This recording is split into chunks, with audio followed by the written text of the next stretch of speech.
Noong nakaraan sa Attack on Titan, nalagay sa panganib ang buong sangkatauhan ng wasakin ng isang Colossal Titan, ang pader na naghihiwalay sa lipunan ng mga tao mula sa mga dambuhalang halimaw na lumitaw 100 taon na ang nakalipas. Maraming tao ang namatay habang nilalamon ng mga nilalang ang sino mang malapit sa kanila. Napilitan ang mga tao na magtago sa likod ng mga panloob na pader at iwan ang kanilang mga tahanan. Sinubukan ng gobyerno na ayusin ang pader gamit ang mga pampasabog, pero nasabotahe ang kanilang plano. Sa huling sandali, nagawa ng pangunahing tauhan na si Eren na mag-transform bilang isang Titan at iligtas ang lahat mula sa panganib. Lumabas na noong bata pa si Eren, nagsagawa ng eksperimento sa genetic engineering ang kanyang ama at tinurukan siya ng serum na kayang magpabago sa isang tao bilang Titan. Naroon din si Captain Zelda at tumulong siyang itago si Eren nang dumating ang gobyerno para lipulin ang mga eksperimento ng kanyang ama. Dinala ng mga sundalong pinamumunuan ni Commander Kubo ang mga magulang ni Eren at pinatay ang mga ito habang nagtatago ang bata sa loob ng mga pader.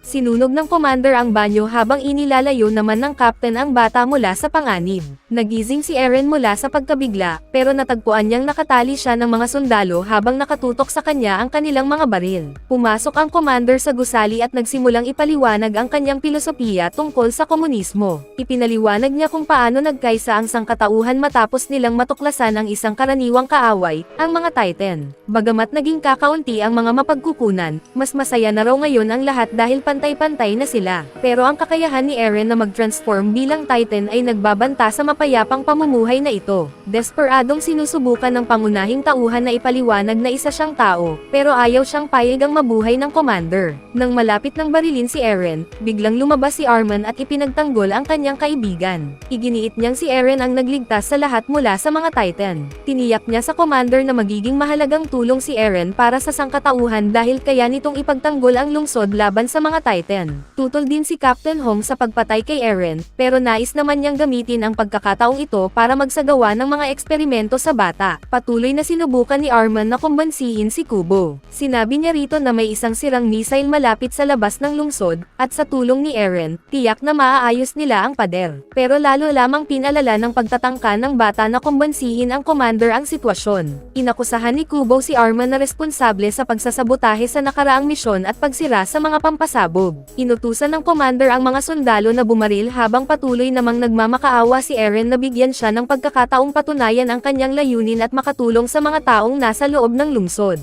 Nang makita ni Mikasa na malapit ng patayin ang kanyang mga kaibigan, sa wakas ay nagpasya siyang lumaban para sa kanilang buhay. Pero tinanong siya ng commander kung bakit niya ipinagtatanggol ang isang halimaw. Dahil wala nang ibang pagpipilian, sumigaw si Sauda para patigilan ang lahat at ipinaliwanag niya ang kapangyarihan ni Eren. Maliwanag na kaya niyang kontrolin ang kanyang sarili habang isa siyang Titan, pero habang tumatagal, unti-unting nawawala ang kanyang kamalayan. Bago pa man makapagpaliwanag ng higit ang lalaki, isang putok ng baril ang umalangaw at tumama sa kanya, dahilan para bumagsak siya sa lupa. Sinubukan ni Zelda na magsalita habang hinihintay ang kanyang huling hininga, pero hindi na niya nagawa at tuluyan siyang namatay. Biglang bumagsak mula sa kisameang, isang dambuhalang Titan, at nadaganan nito si Commander Kubo kasama ang mga sundalong nasa paligid. Pinaputukan ng mga tao ang halimaw, pero tumalbog lamang ang kanilang mga bala sa balat nito na tila gawa sa makapal na baluti. Madaling nilipol ng higanteng Titan ang mga sundalo sa pamamagitan lamang ng isang malakas na paghampas, saka nito kinuha si Eren at itinago sa kanyang mga kamay. Sinubukan nilang atakihin ang batok ng Titan, pero hinarangan niya ito gamit ang kanyang kamay. Ipinakita nito na mayroon pa siyang natitirang kamalayan.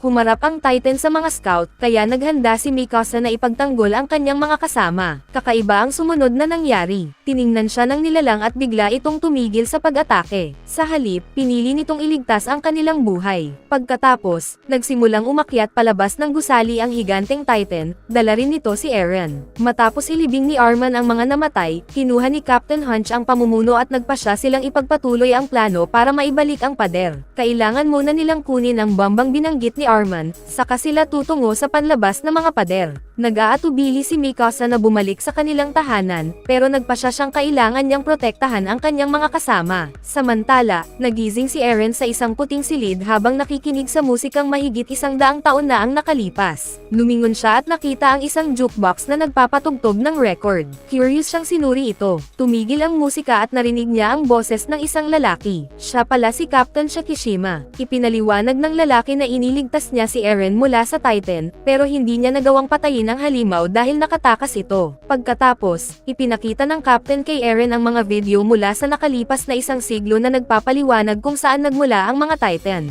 Noong una, nais ng mga tao na lumikha ng mga super soldier na armas gamit ang genetic engineering, kaya nilikha nila ang mga higanteng nilalang na kilala ngayon bilang mga Titan. Pero nawalan sila ng kontrol sa virus at nagsimula itong kumalat sa populasyon. Dahil dito, may mga taong bigla na lamang nagiging Titan at sinisira ang lipunan ng mga tao. Dahil walang nakakaalam kung sino ang susunod na magta-transform, nagsimulang maghinala ang mga tao sa isa't isa. Nagpatayan ang mga tao dahil sa kawalan ng tiwala, hanggang sa tuluyan nilang winasak ang sarili nilang lipunan. Sa hindi malamang dahilan, may isang grupo ng mga tao na hindi naging Titan. Nagtago sila sa loob ng mga pader, hanggang sa kalaunan ay nabuo ang isang sistema ng pamahalaan na unti-unting naging lipunan na mayroon sila ngayon. Ang mga puting silid na kinaroroonan nila ay itinayo ng gobyerno para bantayan ang mga tao. Tinitiyak nilang makakalimutan ng lahat ang nakaraan ng sangkatauhan para mas madali silang makontrol. Ayon sa Captain, planado ng gobyerno ang mga pag-atake sa mga pader para takutin ang mga tao, lalo na ngayong nagsisimula na silang magtanong kung ano ang nasa labas ng mga pader. Gayunpaman, nakikita ng Captain ang pag-asa kay Eren dahil nagagawa nitong mapanatili ang kanyang kamalayan matapos mag-transform bilang Titan. Naniniwala siyang kapag nagsama sila, mapipigilan nila ang gobyerno na alipinin at kontrolin ang mga tao. Lumabas silang dalawa at ipinakita ng Captain kay Eren ang kanyang mga tagasunod, pati na rin ang malaking bahagi ng mga pampasabog na ninakaw niya mula sa commander. Ipinakita rin niya ang mga armas na ginamit bago pa man magsimula ang digmaan laban sa mga Titan. Hindi epektibo ang mga armas na iyon laban sa mga higanti, pero ginawa ang mga ito para pumatay ng tao. Sa halip, ibinigay ni Shikishima kay Eren ang mga grappler at sinabi sa bata na mula ngayon, siya na mismo ang may kontrol sa kanyang kapalaran. Samantala, nagawa ng mga scout na hukayin at kunin ang missile mula sa lupa. Nagplano sila ng ruta patungo sa butas sa pader bago pa sila mapansin ng mga Titan. Tahimik na nakatingin si Mikasa sa malayo habang inaalala ang masasayang panahong kasama pa niya si Eren. Nagpatuloy sa pagmamaneho ang grupo patungo sa lungsod, pero biglang huminto si Arman nang makita niya ang isang armored vehicle sa harapan ng kanilang truck. Lumabas ang isang grupo ng mga sundalo at itinutok ang kanilang mga baril sa grupo. Samantala, bumaba si Eren mula sa sasakyan at muling nakasama ang kanyang mga kaibigan. Humingi siya ng tawad kay Mikasa dahil nag-alala siya rito, habang kitang-kita naman sa mukha ng babae kung gaano siya kasaya na buhay pa ang kanyang kaibigan. Bumaba rin si Shikishima mula sa sasakyan at sinuri ang bombang nakuha ng grupo. Tuwang-tuwa si Captain Hunch nang makita niya ang mga lumang armas ng mga sundalo. Agad siyang sumakay sa tangke para suriin ang mga makinaryang ginamit bago pa ang digmaan laban sa mga Titan. Itinutok ni Shikishima ang kanyang baril at inangkin ang missile. Pagkatapos, ipinaliwanag niya ang kanyang plano na pabagsakin ang gobyerno sa pamamagitan ng pagsira sa mga panloob na pader. Sa sandaling bumukas ang mga pader, papasok ang mga Titan sa lungsod at papatayin ang mga opisyal ng gobyerno, dahilan para tuluyang bumagsak ang kasalukuyang pamumuno. Natigilan si Eren sa plano ng Captain dahil akala niya gagamitin nila ang mga pampasabog para ayusin ang pader. Tinanong niya kung paano naman ang mga buhay ng mga ordinaryong mamamayang nakatira sa loob ng lungsod. Pero para kay Shikishima, karapat-dapat silang mamatay dahil hinayaan nilang magpatuloy ang ganitong uri ng malupit na pamamahala. Sinabihan ng Captain si Eren na talikuran na ang kanyang nakaraan at sumama sa kanilang layunin. Pero nagsimula na namang maalala ni Eren ang lahat ng pagkamatay at paghihirap na dulot ng mga Titan. Sa sobrang sakit ng kanyang mga alaala, sumigaw siya at sinabi sa Captain na ayaw niyang kalimutan ang kanyang nakaraan. Biglang sumugod si Eren kay Shikishima, pero agad siyang itinumba nito sa sahig. Tumayo muli si Eren at sinubukan na namang atakihin ang Captain, pero naiwasan ni Shikishima ang lahat ng kanyang mga suntok. Mabilis itong gumanti at muling itinumba si Eren sa sahig. Hinamon ni Shikishima ang bata na mag-transform bilang Titan habang patuloy namang galit na sumusugod si Eren sa Captain. Walang silbi ang mga pag-atake ng bata dahil ni isang suntok ay hindi niya maipinuntirya ng maayos. Sa huli, muli siyang itinumba sa sahig. Gusto ni Mikasa na tigilan na ng Captain ang pananakit sa kanyang kaibigan, pero tumawa lamang si Shikishima at sinamantala ang pagkakataong ito para panghinaan ng loob si Eren. Pinilit niyang halikan si Mikasa. Sinampal siya ng babae sa mukha, pero sinipa lamang siya nito hanggang sa bumagsak sa sahig. Lalo itong ikinagalit ni Eren. Walang pag-iisip siyang sumugod sa Captain at tuluyang naging parang punching bag na hindi matalo-talo. Sinubukan ni Arman na mag-isip ng paraan para matulungan ang kanyang kaibigan. Kasama ang kanyang kasamang si Sanagi, napatingin siya sa isang gusaling malapit ng gumuho. Bago pa tuluyang mapatay ni Shikishima si Eren gamit ang kanyang espada, sumigaw si Arman para patigilan siya at nagbanta na pasasabugan niya ang lahat sa pamamagitan ng bomba. Sinabihan niya ang kanyang kasama na kunin si Eren at dalhin siya sa truck, pero hindi naniwala ang captain sa banta ni Arman. Tinawag niya itong bluff at inutusan ang kanyang mga tauhan na magpaputok. Biglang may grappling hook na bumulusok lampas sa mukha ng lalaki at tumama sa gumuguhong gusali. Tumalon si Sanagi at sinimulang hilahin pababa ang istruktura. Sumigaw siya kay Arman na umalis na, habang buong lakas niyang ipinagpapatuloy ang paghila. Pinaputukan si Sanagi ng mga tauhan ng captain, pero hindi siya tumigil. Sa kabila ng mga bala, nagawa niyang pabagsakin ang gusali mismo sa ibabaw ng bomba. Sinamantala ni Arman ang pagkakataon para makatakas. Isang napakalaking pagsabog ang naganap at muntik nang lumunin ng apoy ang kanilang sasakyan. Pero nakatakas ang grupo sa tamang oras. Tinitigan nila ang pagsabog at nagluksa sa pagkamatay ng kanilang kaibigan. Pero biglang lumitaw si Shikishima. Sa hindi malamang paraan, nakaligtas din pala siya. Umakyat siya sa kanilang sasakyan at idineklara na siya na ang kukuha sa missile. Kinuha ng captain ang kanyang espada at, sa pagkabigla ng lahat, itinarak niya ito sa sarili niyang dibdib, diretso sa kanyang puso. Biglang nagsimulang lumitaw ang mga buto sa kanyang likuran. Nagsimula ang kanyang transformation habang mabilis namang nagmamaneho palayo ang grupo. Unti-unting nag-transform si Shikishima bilang Titan habang nabubuo ang iba't ibang bahagi ng katawan ng halimaw. Napatingin si Arman sa higanti nang may matinding pagkabigla at napagtanto niyang ang captain ang Titan na kumuha sa kanyang kaibigan at pumatay kay Commander Kubo. Nagplano si Eren na saksakin din ang sarili niya para mag-transform bilang Titan. Pero pinigilan siya ni Jin dahil hindi nila alam kung gagana rin ito para sa kanya. Sinabi ni Jin kay Eren na hindi tulad ni Shikishima, hindi siya nag-iisa. Sa pamamagitan ng pagtutulungan, kaya nilang talunin ang halimaw. Lumakad ang Armored Titan patungo sa grupo at ipinakita ang kanyang kapangyarihan sa pamamagitan ng madaling pagwasak sa dalawa pang Titan ng sabay. Sumugod ang grupo patungo sa Titan para gambalain siya. Sinamantala ni Sasha ang pagkakataon at pinakawalan ang isang paputok na pana patungo sa mata ng higanti, dahilan para pansamantalang mabulag ito. Umiikot si Jin sa paligid ng halimaw at inatake ang mahina nitong bahagi sa pagitan ng mga baluti. Samantala, nagawa ni Mikasa na putulin ang mga daliri ng Titan. Umiikot si Eren sa blind spot ng halimaw at pinutol ang litid sa likod ng tuhod nito. Dahil dito, bumagsak ang Titan sa lupa. Nang makita ito ni Jin, agad siyang lumipad patungo sa higanti para ibigay ang huling atake sa batok nito. Pero biglang humarap ang Titan at sinubukang suntukin si Jin habang papalapit ito. Mabilis na nasipal ni Eren ang kanyang kasama palayo sa panganib, pero siya naman ang tinamaan at tumilapon patungo sa mga gusali. Umiikot ang higanti at nagsimulang magtungo sa missile. Pero bago pa niya makuha ang pampasabog,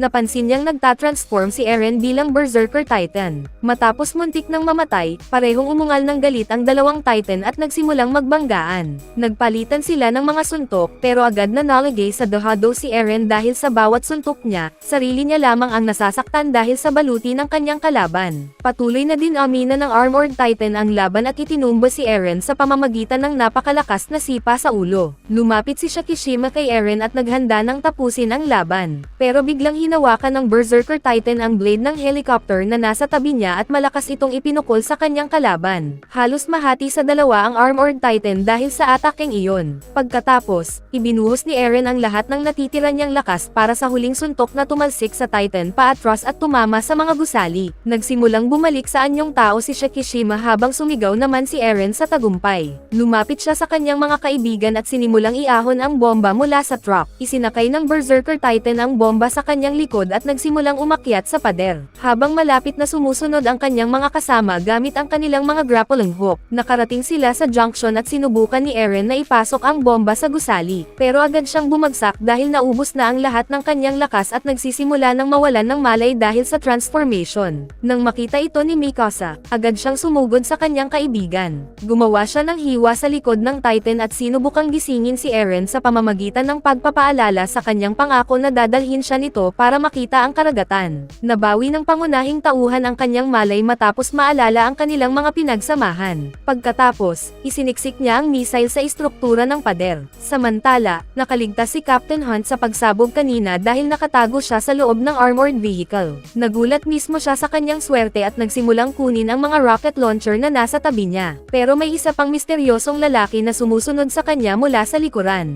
Nagawa ni Mikasa na mailabas si Eren mula sa Titan. Samantala, inilagay ni Arman ang timer sa pampasabog at itinakda itong sumabog makalipas ang 5 minuto. Nang malapit nang umalis ang grupo, nakita nila si Commander Kubo sa likuran nila, nakatayo rin sa ibabaw ng pader. Sa hindi malamang paraan, nakaligtas pala ang lalaki sa pag-atake ng mga Titan. Nag-alok siya sa grupo ng pera at mataas na posisyon kung iiwan nila ang pader at ibibigay si Eren sa gobyerno. Tumanggi ang grupo ng buong galit, kaya agad silang pinaputukan ng commander. Tinamaan si Arman at nasugatan. Sumigaw ang commander na walang naghihintay sa labas kundi kaguluhan, at kailangan ng mga tao ang mga pader para manatiling masaya. Pero bago pa niya matapos ang kanyang sinasabi, pinagbabaril siya ni Sasha gamit ang maraming pana at tumilapon siya pababa mula sa pader. Sa pagkagulat ng lahat, nagsimula ring mag-transform ang commander. Nagbago siya bilang Colossal Titan, ang mismong Titan na sumire sa pader 2 taon na ang nakalipas. Sumugod ang grupo patungo sa higanti upang ipaghiganti ang lahat ng taong pinatay nito. Pero nahirapan silang makalapit dahil napakataas ng temperatura na inilalabas ng Titan. Sinubukan ng higanteng halimaw na kunin ang missile at pigilan ang pagsabog habang patuloy na binibilang pababa ang timer. Inatake ni Jin ang Titan upang pigilan itong sirain ang bomba. Pero napatay siya ng isang suntok lamang mula sa halimaw. Humarap ang higanti kay Eren at sinubukang hulihin siya. Pero tinamaan ito ng isang napakalaking pagsabog na pinaputok ni Captain Hunch mula sa ibaba. Sa kabila ng mga sugat nito, patuloy pa ring inabot ng Colossal Titan ang bomba. Dahil dito, nagkaroon ng pagkakataon si Eren na makapunta sa likuran nito. Umakyat siya palapit sa commander habang papalapit na sa huling segundo ang timer. Pero nakakagulat na hindi sumabog ang bomba. Nagawa ng Titan na sirain ang detonator. Agad na sumugod si Mikasa patungo sa bomba at sinubukang ayusin ito, pero hindi niya alam kung ano ang dapat gawin. Nakakagulat na nakaligtas pala si Shikishima sa laban nila ni Eren at bigla siyang lumitaw sa likuran ng babae. Kinutya niya ang kanilang pagsisikap na ayusin ang mga pader at itinapon si Mikasa sa lupa. Nadismaya siya sa sangkatauhan dahil pinili ng mga tao ang kaligtasan kaysa kalayaan. Napagtanto niyang patuloy lamang nilang susubukang ayusin ang mga pader sa halip na tuluyang lumaya. Sinubukan ni Mikasa na kumbansihin ang captain na kaya pa rin itong palayain ang sangkatauhan kung wawasakin niya ang malupit na pinunong ng aapi sa mga tao. Samantala, nakalapit si Eren sa commander at pinutol ang likuran ng batok ng Titan. Pero bago niya magawa ang huling atake, hinila siya palayo ng napakalaking kamay ng higanti.